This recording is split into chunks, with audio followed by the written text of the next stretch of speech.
పూరీ జగన్నాథుని సంపద గురించి డీటెయిల్గా ఎక్స్ప్లెయిన్ చేశా. కంటెంట్ నచ్చితే సబ్స్క్రైబ్ చేయండి మామ.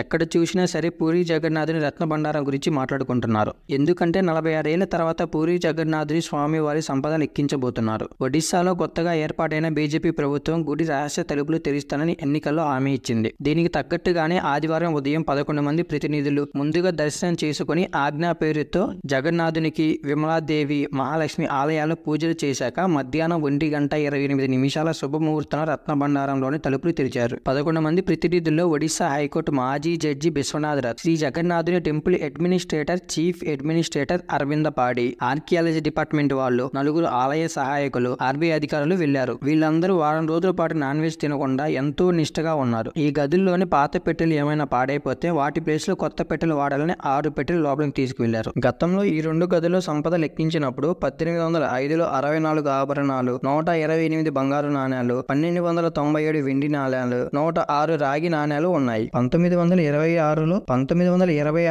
15 కేజీల కంటే బరువున్న జగన్నాథ, బలభద్ర, సుభద్ర కిరీటాలు, 837 విలువైన వస్తువులు ఉన్నాయి. 1950లో బయట గదిలో 150 ఆభరణాలు, లోపల గదిలో 180 బంగారు ఆభరణాలు, 146 వెండి వస్తువులు ఉన్నాయి. 1978లో 2 గదిలో 128 కిలోల ఆభరణాలు, 454 బంగారు ఆభరణాలు, 221 కిలోల వెండి వస్తువులు ఉన్నాయి. పురుషోత్తముని నిత్య సేవలు, పండుగలు, యాత్రలకు వినియోగించే ఆభరణాలను లోపల ఇత్తడిపోత ఉన్న 6 కొత్త చెక్క పెట్టెల్లో మొదటి 2 గదిలోని ఆభరణాలు తెచ్చారు. స్వామివారి గర్భగుడికి సమీపంలో ఉన్న చెంగడా గోపురంలో భద్రపరిచారు. రహస్య గది తలుపులు కూడా తెరిచారు. పురాణాల ప్రకారం 12వ శతాబ్దంలో పూరీ రాజులు, భక్తులు 800 విలువైన ఆభరణాలు స్వామివారికి కానుకగా ఇచ్చారు. అనంగ భీమ అనే తూర్పు గంగకు చెందిన రాజు జగన్నాథునికి 1500 కిలోల బంగారం కానుకగా ఇచ్చాడు. మహారాజా రంజిత్ సింగ్ 46 మంది రాజులు జగన్నాథునికి కానుకలు ఇచ్చారు. ఈ రాజులంతా గెలిచిన రాజ్యంలోని సంపదను కానుకగా ఇచ్చారు. అప్పట్లో ఈ సంపదని లెక్కించడానికి 76 రోజుల టైం పట్టింది. దీనిని బట్టి చూస్తే అక్కడ ఎంత సంపద ఉందో అర్థమవుతుంది. ఇంత సంపద ఉన్న రహస్య గదిని తెరిచి చూస్తే లోపల తేమ,